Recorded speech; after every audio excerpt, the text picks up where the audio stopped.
Hello दोस्तों, constable के daily analysis session में आपका स्वागत है।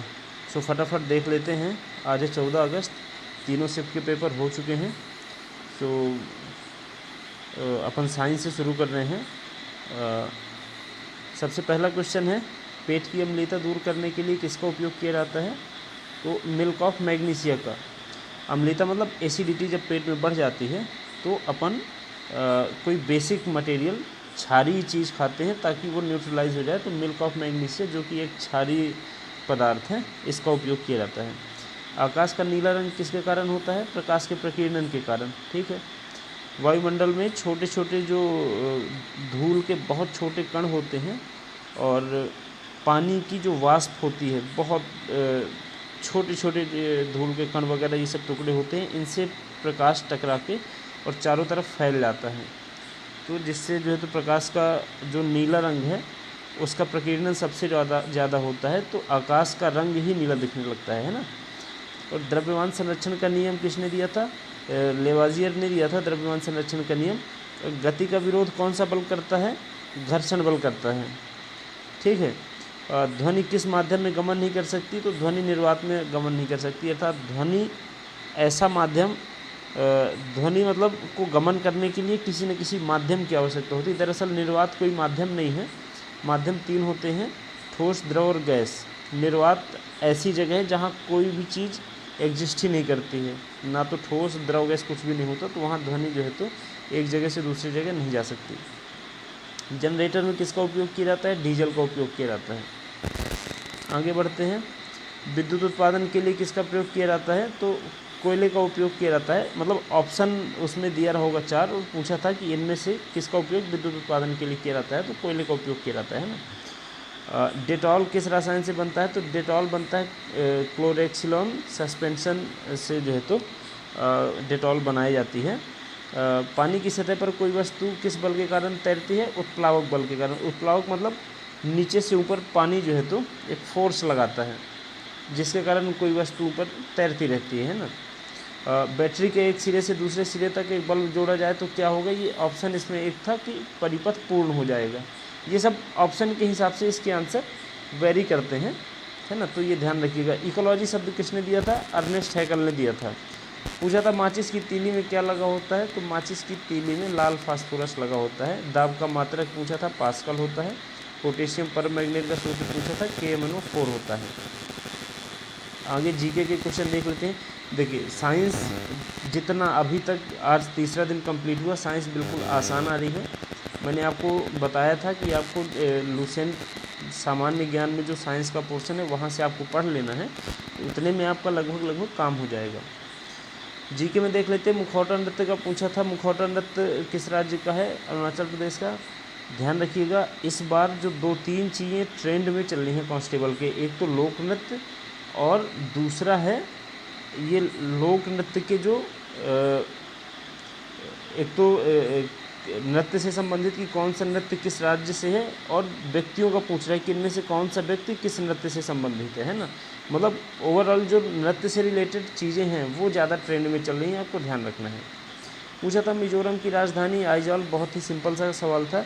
हरित क्रांति का जनक, अब ये पूछा था शायद विश्व के स्तर में पूछा था, तो विश्व में नॉर्मन बोरलॉग हैं, भारत में जो है तो MS स्वामीनाथन माने जाते हैं हरित क्रांति के जनक। पाल वंश का संस्थापक पूछा था, तो गोपाल है पाल वंश का संस्थापक। द इंडिया वे किताब का विमोचन किसने किया था? S जयशंकर ने। ध्यान रखिए, किताबों से क्वेश्चन आ रहे हैं, तो आपको इस PD में एक पेज है पूरा जिसमें बुक के बारे में दिया है, तो आपको वो पेज ढंग से पढ़ लेना है। राजकोषीय नीति कौन बनाता है? तो ये वित्त मंत्रालय बनाता है। बैंक स्थापित करने की अनुमति RBI देती है। आगे बढ़ते हैं। छारवा लोक नृत्य पूछा था, हिमाचल प्रदेश का है। भारत में सबसे बड़ी खारे पानी की झील चिल्का झील जो कि उड़ीसा में है, और मीठे पानी की सबसे बड़ी झील भारत में पूछा था, वुलर झील है, जम्मू कश्मीर में। मुद्रास्फीति को कम कैसे किया जाता है? ये भी ऑप्शन के हिसाब से वेरी करता है। मुद्रास्फीति वो कंडीशन होती है जब मार्केट में पैसा बहुत ज़्यादा बढ़ जाता है, मतलब सप्लाई कम है, डिमांड बहुत ज़्यादा हो जाती है, तो इससे जो मुद्रा है उसकी वैल्यू कम होने लगती है। ठीक है।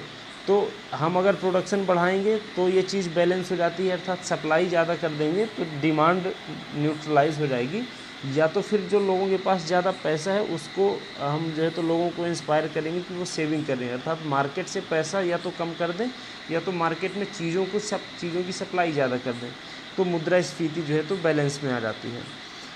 बांस का प्रयोग किस नृत्य में किया जाता है? चेरवा नृत्य में किया जाता है, जो कि मिजोरम का है, ध्यान रखिएगा। बैंक राष्ट्रीयकरण कब किया गया था? 1969 में किया गया था। अगला क्वेश्चन पूछा था किसने कश्मीर को विश्व का स्वर्ग कहा है? तो अमीर खुसरो ने कश्मीर को विश्व का स्वर्ग कहा है।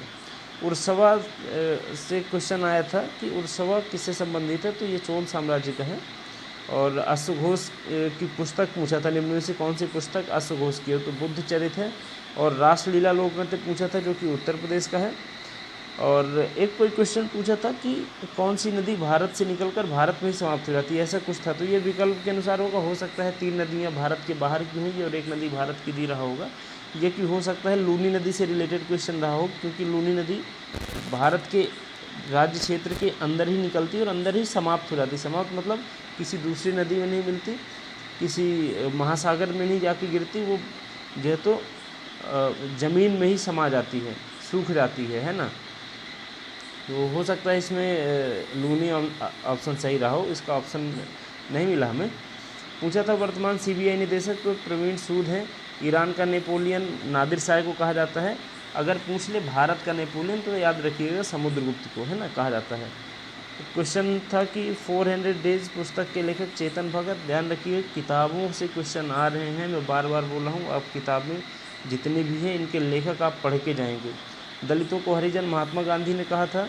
नंद वंश का अंतिम शासक धनानंद था, जिससे जो है तो ये जो कौटिल्य है इसके मतभेद हो गए थे और फिर बाद में चंद्रगुप्त मौर्य के साथ मिलकर कौटिल्य ने इसका जो है तो शासन समाप्त करवाया था। दादरा लोक नृत्य से पूछा है कि इसका संबंध कौन से राज्य से है? तो ये उत्तर प्रदेश से संबंधित है। भारत की सबसे लंबी नदी पूछा था, तो गंगा है। बहुत सिंपल क्वेश्चन आ रहे हैं, बहुत ही सिंपल क्वेश्चन आ रहे हैं। RBI की स्थापना पूछा था 1 अप्रैल 1935। वायु प्रदूषण का सूचक लाइकेन है। विश्व पर्यावरण दिवस 2021 की थीम पूछा है। देखिए 2023 चल रहा है और 2023 का भी विश्व पर्यावरण दिवस मनाया जा चुका है, लेकिन इसने पूछा है 2021 का। ध्यान रखिएगा, ये ऐसे कुछ क्वेश्चन हैं जो फंसाने के लिए दिए जाते हैं। तो इसका आंसर होगा पारिस्थितिकी तंत्र की बहाली। बीजक पूछा था, बहुत ही आसान सा जो है तो सवाल है। बीजक किसकी रचना है? कबीर की। राजतरंगिणी की रचना पूछा था, कल्हड़ की है राजतरंगिणी, जिसमें कश्मीर का इतिहास दिया हुआ है। ठीक है, अपन देख लेते हैं गणित में कौन से टॉपिक से कितने क्वेश्चन आए थे। तो नंबर सीरीज से लगभग 4 देखने को मिले, टाइम एंड वर्क से 5 से 6 क्वेश्चन देखने को मिले थे, सिंप्लीफिकेशन से 2, CISI से 2-3 क्वेश्चन दिखे, प्रॉफिट लॉस से 6 क्वेश्चन दिखे, पाई चार्ट से भी 2 क्वेश्चन। हालांकि पाई चार्ट एक टाइम पे कांस्टेबल का बड़ा जो है तो फेवरेट पोर्शन रहा है, पर इस समय थोड़ा सा इसका ट्रेंड कम हो गया है। फिर भी 2-3 क्वेश्चन देखने को मिले। आयु से संबंधित 4 क्वेश्चन थे। क्षेत्र मिति से संबंधित लगभग 4 से 5 क्वेश्चन थे। इस साल विभाजिता बड़ा लंबा ट्रेंड में चल रहा है। अगर आप से विभाजिता के क्वेश्चन आते हैं तो ठीक है, नहीं तो एक बार आप रिवीजन करके जाइएगा, विभाजिता से क्वेश्चन बहुत आ रहे हैं। आज जो है तो तीनों शिफ्ट में मिला के लगभग 6 से 7 क्वेश्चन दिखे। LCM HCF से भी क्वेश्चन देखने को मिले थे, है ना। ये सारे वही टॉपिक है जो जनरल व्यापम में पूछे जाते हैं, मैंने बताया हुआ है। और मैंने अभी कुछ 2 दिन पहले 3 दिन पहले एक वीडियो डाली थी, जिसमें मैंने डिटेल में बताया है कि आपको कम समय में कौन सी चीज़ों पे ज़्यादा फोकस करना है, ताकि आपका स्कोर लगभग 75, 77, 78 इस रेंज में आप पहुंच सकें।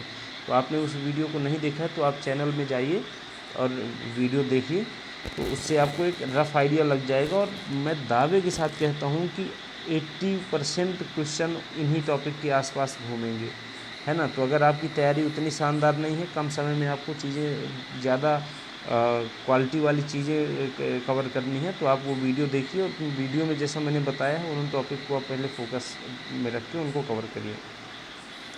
देख लेते हैं रीजनिंग में कौन कौन से क्वेश्चन किस किस टॉपिक से आए थे। तो बैठक व्यवस्थीकरण से लगभग 4-5 क्वेश्चन देखने को मिले।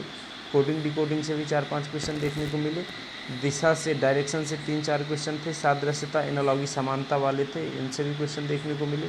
सीरीज से 5 पता चले हैं, लेकिन मुझे लगता है ज़्यादा होंगे, क्योंकि सीरीज़ तो बहुत ही फेवरेट टॉपिक है।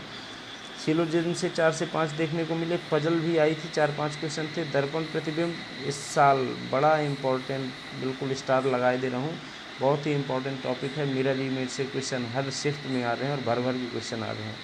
रक्त संबंध से 6 क्वेश्चन आए थे और क्रम व्यवस्थीकरण से भी 3-4 क्वेश्चन देखने को मिले। तो मैं आपको बता रहा हूँ कि आप ये कुछ खास टॉपिक है, इनको अगर आपने ढंग से कर लिया है तो आपका स्कोर काफ़ी अच्छा रहेगा। और इसके बाद आप फिजिकल में जो आपका यहाँ थोड़ा बहुत अगर कम भी रहेगा तो उसको आप जो है तो फिजिकल में बैलेंस कर सकते हैं। तो आपको यही कि एनी हाउ आपका ये जो है तो फिजिकल के लिए आप क्वालिफाई हो जाएं, तो जो टॉपिक मैंने बताए हैं उन टॉपिक को पहले कवर करिए और ढंग से कवर करिए। अगर आपको पता है, अगर आपने वीडियो देखा है तो ठीक है, नहीं तो आप चैनल में जाइए और वो वीडियो ज़रूर देखिए। मुझे लगता है बहुत ही इम्पोर्टेंट वीडियो, बहुत ही काम का वीडियो है।